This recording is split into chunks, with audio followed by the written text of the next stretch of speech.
یا حسرتن علی العباد، ہائے حسرت ہے لوگوں پہ، جب بھی کبھی ان کے پاس کوئی رسول آیا تو انہوں نے اس کا مذاق ہی کیا۔ یعنی لوگ اکثر اپنے محسنوں کو پہچان نہیں پاتے۔ وہ لوگ جو اپنی زندگیاں لگا دیتے ہیں لوگوں کی ہدایت پہ آنے کے لیے، عموماً لوگ ان کی دنیا میں تو قدر نہیں کرتے، اور ان کے جانے کے بعد پھر ان کو بعض دفعہ بڑے بڑے نام دے کر انہی کے ساتھ اپنی نسبتوں کو جوڑتے ہیں۔ یہی چیز انبیاء کرام کے ساتھ ہوئی، اور یہی کسی حد تک ائمہ کرام اور محدثین کے ساتھ ہوئی۔ اور آج بھی آپ دیکھیے کہ جو موجود ہوتا ہے دین دینے لینے والا، ہم لوگ عموماً اس کے بارے میں اتنی زیادہ کیئر نہیں کرتے، لیکن جو بندہ نہیں رہتا، ماضی کے اسلاف کے جو بزرگ ہوتے ہیں تو ان کی محبتوں کا دم بھرتے ہیں۔ آگے ہے جی کھول آنکھ زمین دیکھ، 33 سے 35 میں اب نشانی ہے۔ سورۃ یاسین عموماً ہمارے کلچر میں مردوں کے پاس یا بیماروں کے پاس پڑھی جاتی ہے، حالانکہ آپ دیکھیے کہ آنکھیں کھول کر دیکھنا اور کائنات پہ غور و فکر کرنا تو زندوں کا کام ہے۔ اللہ تعالیٰ نے اب اس حصے میں کائنات کی کچھ چیزیں، جس کو آپ کہہ سکتے ہیں کہ سائنٹیفک فیکٹس ہیں، جس کو آپ باٹنی کہہ سکتے ہیں، جس میں سب سے پہلے زمین جو مردہ تھی پھر ہم نے اس کو زندہ کر دیا، پھر ہم نے اس میں ایک دانہ ڈالا، اس میں یہ کھاتے ہیں، پھر ہم نے کھجوروں کے اور انگوروں کے باغ بنا دیے، پھر اس کے اندر چشمے ڈال دیے تاکہ وہ اس کے پھل کو کھائیں۔ وَمَا عَمِلَتْهُ أَيْدِيهِمْ، کیا یہ ان کے ہاتھوں نے کیا؟ نہیں۔ افلا یشکرون، پھر شکر کیوں نہیں کرتے؟ یعنی صرف کائنات کی کتاب پڑھ لینے سے بندے کو اپنی بے بسی اور اللہ تعالیٰ کی قدرت نظر آ جاتی ہے۔ پھر آگے آیت نمبر 36 سے 44 کا میسج کیا ہے کہ کائنات کی ہر چیز جوڑوں میں ہے، پیئرز میں۔ جس شخص نے اس چیز کو پچھلی صدی میں ڈسکور کیا، اس کو اگر کوئی یہ بتا دے کہ یہ قرآن میں آیت موجود ہے تو کیا اس کا دل اسلام کی طرف نہیں جھکے گا؟ تو یہاں چند باتیں اس موضوع پہ بھی کرنے کی ضرورت ہے کہ ہم مسلمانوں کو سائنس میں آگے بڑھنا کتنا ضروری ہے۔ یاد رکھیے کہ قرآن اللہ کا کلام ہے یا قول ہے تو کائنات اس کا فعل ہے، اور اس کے قول و فعل میں تضاد نہیں۔ دور حاضر کا مبلغ سائنس ہے۔ سائنٹیفک فیکٹس کے ذریعے کئی چیزیں پروو ہو چکی اور بہت ساری آگے جا کر ہوں گی۔ ہم مسلمانوں کا کام ہے کہ اپنے بچوں کو اس طرح کے ایجوکیشن دلوائیں کہ جب وہ اس طرح کی یونیورسٹیز اور کالجز میں ہوں جہاں سائنس کی بات ہو تو اس کو اپنے قرآن سے ریلیٹ کر سکیں۔ اس کے لیے ضروری ہے کہ اپنے بچوں کی دینی اور دنیاوی تعلیم دونوں میں بیلنس رکھا جائے۔ پھر آگے انسانوں کی محرومی اور ناشکری کا تذکرہ ہے، آیت 45 سے 50 میں وَإِذَا قِيلَ لَهُمُ اتَّقُوا مَا بَيْنَ أَيْدِيكُمْ وَمَا خَلْفَكُمْ لَعَلَّكُمْ تُرْحَمُونَ۔ یہاں تقوی اور رحم کو جوڑ دیا گیا۔ جو جتنا اللہ سے ڈرے گا نا اتنا اس پہ اللہ کا رحم ہوگا۔ لیکن لوگ عموماً کیا کرتے ہیں، جب بھی کوئی نشانی ان کے پاس ان کے رب کی نشانیوں میں سے آتی ہے منہ پھیر لیتے ہیں، چاہے وہ سیلاب کی نشانی ہو، زلزلے کی نشانی ہو، چند دن تک جاگے رہتے ہیں، مسجدیں بھی بھر جاتی ہیں، لیکن اس کے بعد پھر سب ادھر سے ادھر ہونے لگتا ہے۔ اور جب ان سے کہا جاتا ہے کہ خرچ کرو اس میں سے جو اللہ نے تم کو دیا، تو وہ لوگ جنہوں نے کفر کیا ایمان والوں کے بارے میں کہتے ہیں أَنُطْعِمُ مَن لَوْ يَشَاءُ اللَّهُ أَطْعَمَهُ۔ اس جملے کو ہائی لائٹ کر لیجئے، کیا ہم ان کو کھلائیں جن کو اگر اللہ چاہتا تو خود کھلا لیتا؟ نہیں ہے وہ مگر کھلی گمراہی میں۔ کیا پتہ چلا کہ دل میں بخل ہے، دل اپنا نہیں چاہ رہا، اور نام کیا لے رہے ہیں کہ چونکہ اللہ نے نہیں ان کو دیا تو پھر ہم کیوں دیں۔ وَيَقُولُونَ مَتَىٰ هَٰذَا الْوَعْدُ، اور کہتے ہیں کب ہوگا یہ وعدہ اگر ہو تم سچے۔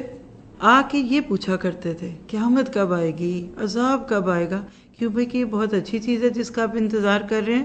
کہ جب وہ آئے گی مَا يَنظُرُونَ إِلَّا صَيْحَةً وَاحِدَةً، اچانک آ جائے گی، پھر پکڑ لے گی ان کو، اور وہ آپس میں جھگڑ ہی رہے ہوں گے، جھگڑوں میں ہی ہوں گے، بحثوں میں ہی ہوں گے۔ ہاں جب ان کی موت یا پھر اصل قیامت آ جائے گی فَلَا يَسْتَطِيعُونَ تَوْصِيَةً، وصیت کرنے کا بھی حق نہیں رکھ پائیں گے، وصیت کرنے کی بھی مہلت نہیں ملے گی۔ وَلَا إِلَىٰ أَهْلِهِمْ يَرْجِعُونَ، اور پھر تو یہ اپنے گھر والوں کی طرف لوٹ کے بھی نہیں جائیں گے۔ یعنی کبھی کوئی سفر میں ہو سکتا ہے، کوئی کاروبار پہ ہوگا، کوئی اسکول میں ہوگا، جب موت آئے گی تو یہ اس موت سے بچ نہیں سکیں گے۔ تو پتہ کیا چلا کہ یہ پوچھنے کی بجائے کہ قیامت کب آئے گی، موت کب آئے گی، اس کی تیاری کرنے کی ضرورت ہے۔ پھر آگے قیامت کے دن جی اٹھنے کا منظر ہے، آیت نمبر 51 سے 54 میں وَنُفِخَ فِي الصُّورِ، اور پھونک دیا جائے گا سور میں، پھر وہ اپنی پرانی قبروں میں سے نکلیں گے اور اپنے رب کی طرف ایسے بھاگیں گے جیسے کوئی ڈوری کھل جائے اور موتی پہ موتی گرے۔ ینسلون، یہ وہی لفظ ہے جس سے لفظ نسل بھی ہے نا، ایک کے بعد ایک، ایک کے بعد ایک، یعنی قبریں کھلتی جائیں گی اور وہ نکلتے جائیں گے۔ قالوا یا ویلنا من بعثنا من مرقدنا، وہ کہیں گے ہائے افسوس ہم پہ، کس نے ہمیں ہماری قبروں میں سے نکال دیا، بلکہ یہاں لفظ مرقد آیا ہے، ہماری آرام گاہوں سے، ہماری خواب گاہوں سے کہا جائے گا ھذا ما وعد الرحمن، یہ ہے وہ جس کا وعدہ کیا تھا رحمان نے، وصدق المرسلون، اور سچ کہا تھا رسولوں میں۔ یعنی رسولوں کی زندگی میں تمہیں بات سمجھ نہیں آتی تھی، آج تم سمجھ جاؤ گے کہ وہ باتیں ساری سچی تھی۔ اور کیسے آئے گی قیامت؟ ان کانت اللہ صیحۃ واحدہ، یہ تو یک بارگی ہوگی، پھر وہ سارے ہمارے سامنے جمع کر کے حاضر کر دیے جائیں گے۔ فَالْيَوْمَ لَا تُظْلَمُ نَفْسٌ شَيْئًا، بس آج کے دن نہیں ظلم کیا جائے گا کسی نفس پہ کچھ بھی، اور نہیں تم جزا دیے جاؤ گے مگر اسی کی جو تم عمل کرتے تھے۔ تو تصور میں لائیے ذرا کیسا منظر ہوگا، کیسے قبروں پہ قبریں پھٹتی جا رہی ہیں اور لوگ اپنے حساب کے لیے موجود ہیں۔ آگے جا کے انجام دیکھیے، اہل جنت کی نعمتیں 55 سے 58۔ ان اصحاب الجنت اليوم فی شغل فاکہون، بے شک جنتی تو آج کے دن مشغلوں میں ہوں گے، خوشیاں کر رہے ہوں گے۔ کیسے؟ ہم وازواجہم فی ظلال علی الارائک متکئون، وہ اور ان کی بیویاں تختوں پہ تکیہ لگائے بیٹھے ہوں گے، ان کے لیے اس میں ہر طرح کے میوے ہوں گے، اور جو کچھ وہ آرڈر کریں گے وَلَهُم مَا يَدَّعُونَ، جس کو وہ پکاریں گے یعنی جو وہ مانگیں گے ان کو مل جائے گا۔ اور سب سے بڑی نعمت سلام قولا من رب الرحیم، سلام ہے اس رب رحیم کی طرف سے۔ جنت کی ساری نعمتوں میں سب سے بڑی نعمت اللہ کی رضا، اللہ کا دیدار اور اللہ کا سلام۔ کیا کسی ریزورٹ کا سین نہیں لگ رہا؟ دنیا میں تو ہو سکتا ہے کسی کپل کو ساری زندگی موقع نہ ملا کہ کسی بڑی خوبصورت جگہ پہ جا کر چند دن تنہائی میں کائنات پہ غور و فکر کریں، دیکھیں، لیکن جنت میں جا کر ملے گا۔ اس سے پتہ چلتا ہے کہ جوڑے، کپلز، ان کی بڑی اہمیت ہے دنیا میں بھی اور آخرت میں بھی۔ آپ دیکھیے اتنی بڑی جنت، اور اللہ تعالیٰ شروع پارے سے ہم دیکھ رہے ہیں کہ اس میں کیا ہوں گے؟ ازواج مطہرہ تن۔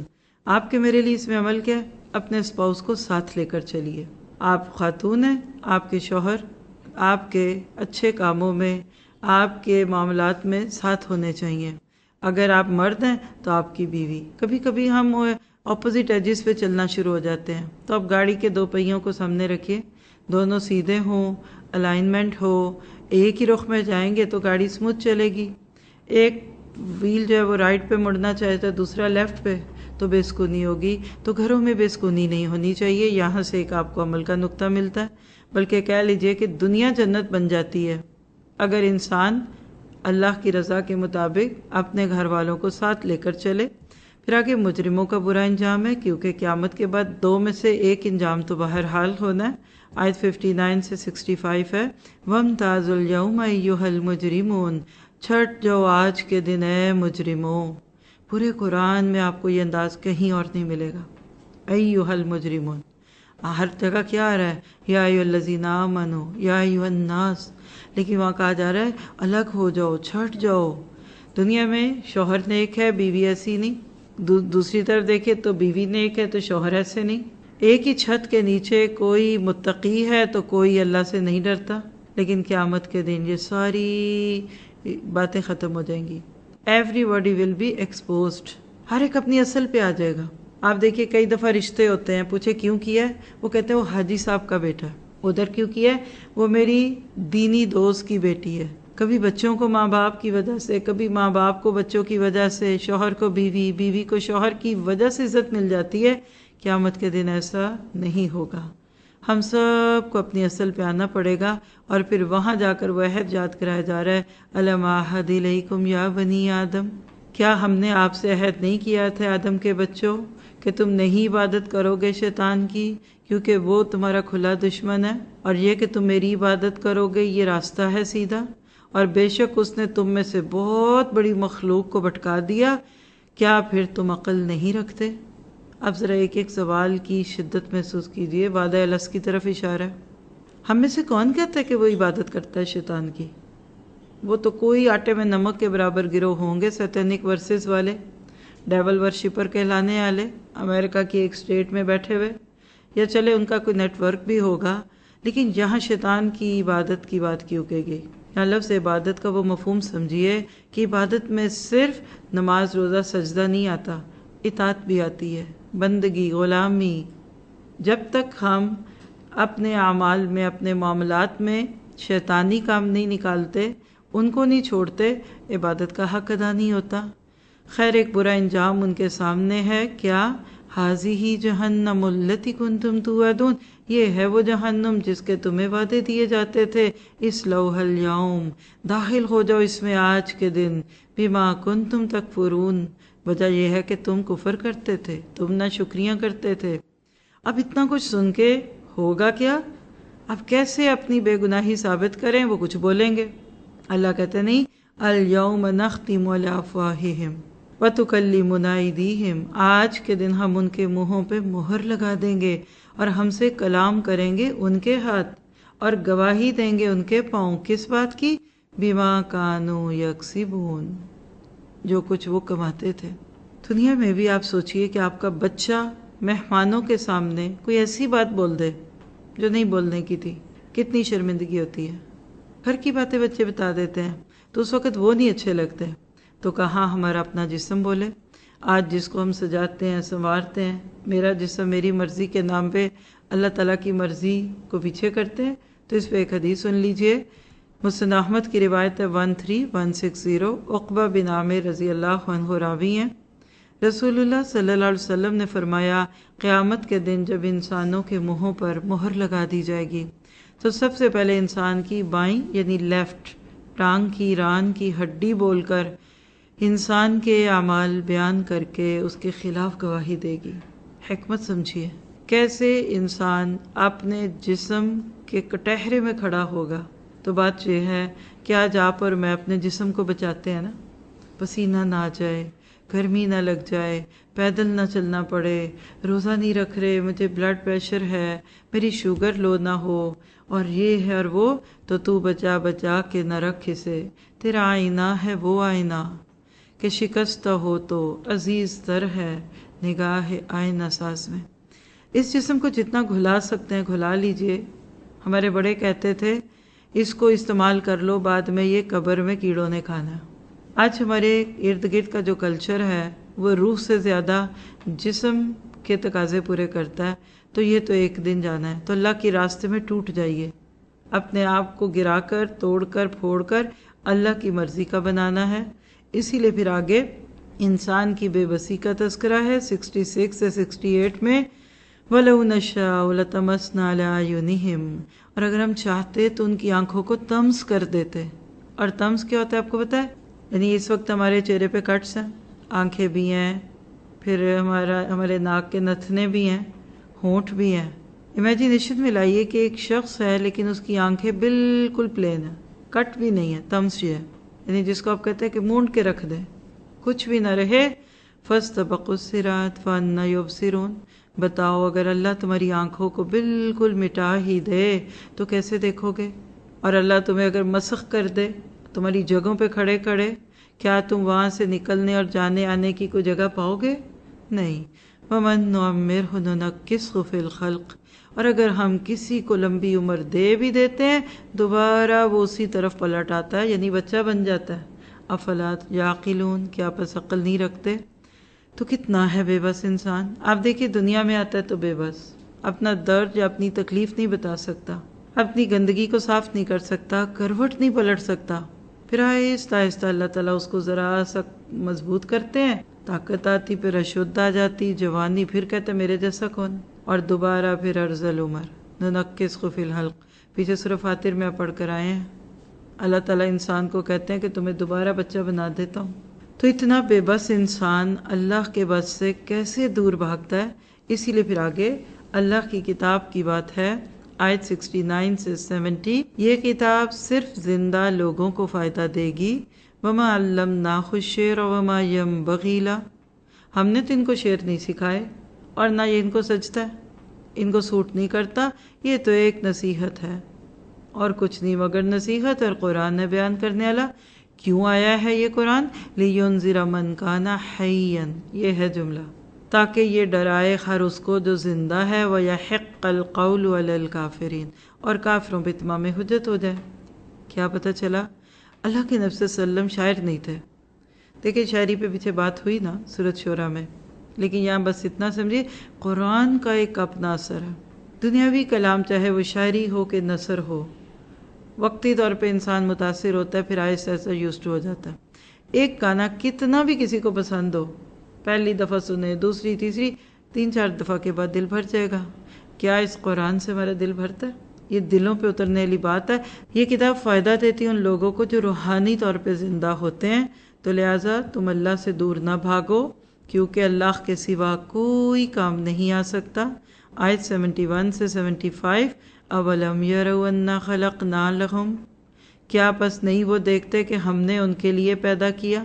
اب یہاں سے پھر کچھ چیزوں کی طرف توجہ دلائی جا رہی ہے جو ہمارے ارد گرد پھرتی ہیں، یعنی جانور، چوپائے، کیٹلز، تم ان پہ بیٹھتے ہو، تم ان کا گوشت کھاتے ہو، تمہارے لیے اس میں اور بھی فائدے ہیں، اور تم ان کا دودھ بھی پیتے ہو۔ افلا یشکرون، صرف کچن میں کھڑی ہے ایک خاتون خانہ، یعنی کسی ریڑھی کے پاس کھڑا ہو کے فروٹ خریدنے والا مرد اللہ کو پا سکتا ہے۔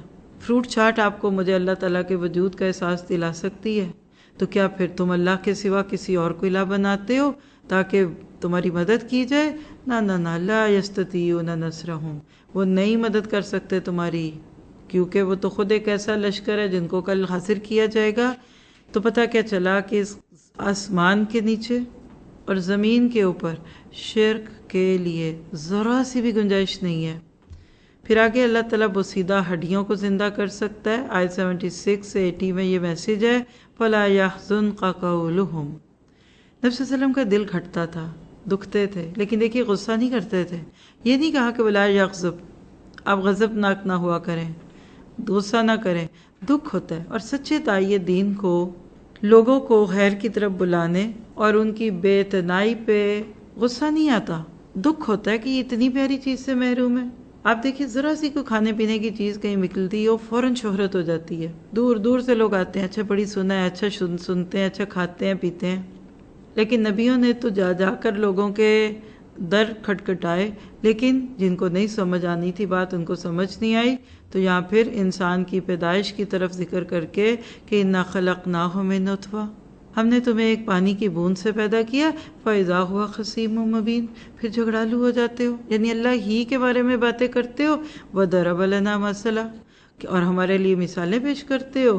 وَنَسِيَ خَلْقَهُ، اور اپنی پیدائش کو بھول جاتے ہو۔ ایک کافر نے یہ جملے بولے تھے جو ادھر آگے، قَالَ مَن يُحْيِي الْعِظَامَ وَهِيَ رَمِيمٌ، کون زندہ کرے گا اس ہڈی کو جبکہ یہ گل سڑ گئی؟ قبرستان کے پاس سے ایک پرانی ہڈی اٹھا کر ایک شخص آیا تو اس نے یہ جملہ بولا، قُلْ يُحْيِيهَا، کہہ دو اس کو زندہ کرے گا کون؟ الَّذِي أَنشَأَهَا أَوَّلَ مَرَّةٍ، وہ ذات جس نے اس کو پہلی بار پیدا کیا، کیونکہ وہ تو ہر تخلیق کو جاننے والا ہے۔ یعنی چلو گلی بھی ہے نا، پرانی ہے، ہڈی تو ہے نا، اس نے تو پانی سے بنا دی ہڈی، اس کے لیے کیا مشکل ہے؟ الَّذِي جَعَلَ لَكُم مِّنَ الشَّجَرِ، اور وہ جس نے تمہارے لیے درختوں میں سے کیا کیا؟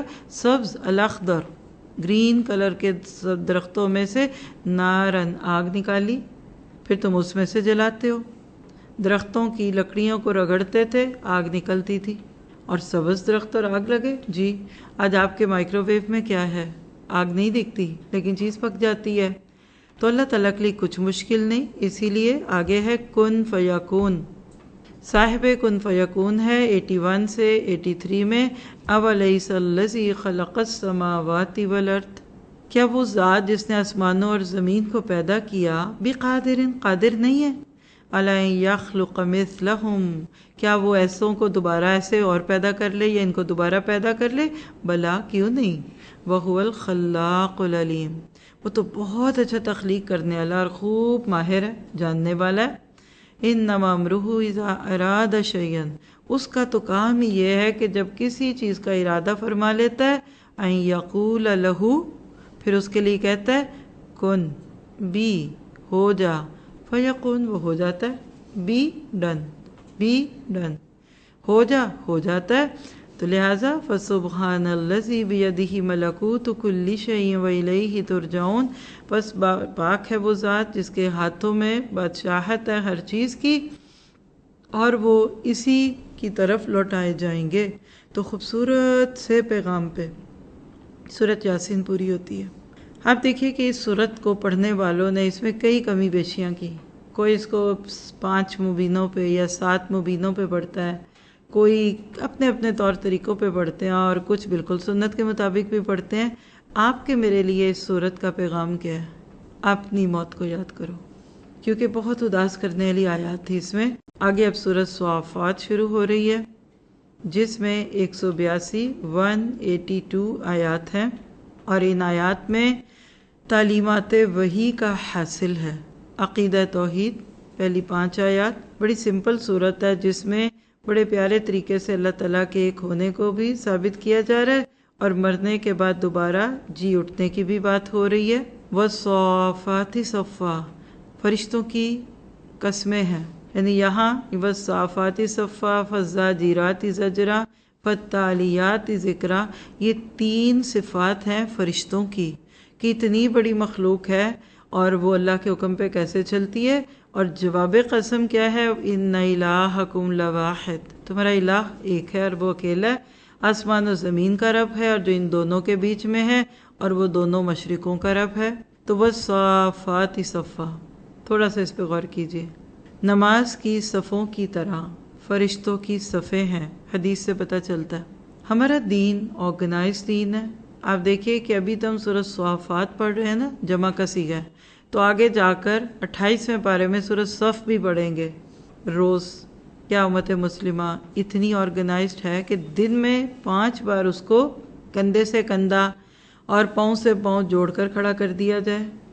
اصل بات کیا ہے کہ دلوں کی درستگی کا انحصار صفوں کی درستگی پہ ہے. اللہ کے نبی نے بہت ہی پیاری نصیحت فرمائی تھی. سنن نبی داؤد کی روایت ہے 664 میں، برا بن عازب سے یہ روایت ہمیں ملتی ہے کہ اللہ کے نبی صفوں کے درمیان ایک طرف سے دوسری طرف کو چلتے جاتے، یعنی جیسے رو کے بیچ میں جو جگہ نا اس میں سے آپ واک تھرو کرتے، پھر آپ ہمارے سینوں اور کندھوں پر ہاتھ پھیرتے، یعنی ان کو اسٹریٹ کرتے، اور فرماتے آگے پیچھے مت ہو. کبھی کبھی نماز میں آپ دیکھتے ہیں نا، کوئی آگے یا کوئی پیچھے، اور اللہ معاف کرے، اللہ ہماری امت کی اصلاح فرمائے، کوئی کرسی رکھ لیتا ہے، کوئی اپنا بیگ رکھ لیتا ہے، ٹوٹی ہوئی صفیں. اتنی محنت سے لوگ شب بیداریوں پہ آتے ہیں، ساری رات جاگتے ہیں، جس کو جو جگہ پسند ہے وہ وہاں بیٹھ گیا. ادھر اس نے بوتل رکھ لی پانی کی، ادھر اس نے بیگ رکھ لیا، اب جائیے آپ. میں سوچتی ہوں کہ بغیر شعور کے نیکیاں کرنا کتنا کو فائدہ دیتا ہوگا. تو یاد رکھیے یہ جو صفیں ہیں نا، یہ کوئی ایسی کھیل نہیں ہے، یہ امت مسلمہ کے دلوں کو جوڑنا ہے. آپ نے فرمایا کہ تم اپنے آپ کو ایک دوسرے کے ساتھ رکھا کرو، آگے پیچھے مت ہو، ورنہ تمہارے دلوں میں بھی اختلاف آ جائے گا. آ جائے وہ اختلاف، ہر بندہ دوسرے سے نالا ہی دکھتا ہے الا ماشاء اللہ. اور آپ فرمایا کرتے تھے اللہ عز و جل پہلی صفوں میں آنے والوں پر رحمت نازل کرتا ہے، اور فرشتے ان کے لیے دعائیں کرتے ہیں. تو اپنے بیٹوں کو، بھائیوں کو، شوہروں کو ایسی احادیث بتایا کریں کہ جائیے فرشتوں کی دعائیں لے آئیے. یہ کیوں کہتے ہیں آپ جاؤ نماز پڑھ کے آؤ؟ آج سے آپ یہ جملہ بولیں، چلیے فرشتوں کی دعائیں لینے چلتے ہیں، وہاں جا کر صف بندی کریں گے. پھر آگے وحی کی خصوصی حفاظت کا تذکرہ ہے آیت 6 سے 10 میں، اِنَّا زَيَّنَّا السَّمَاءَ الدُّنْيَا بِزِينَةِ الْكَوَاكِبِ، ہم نے آسمان دنیا کو مزین کیا ستاروں کے ذریعے.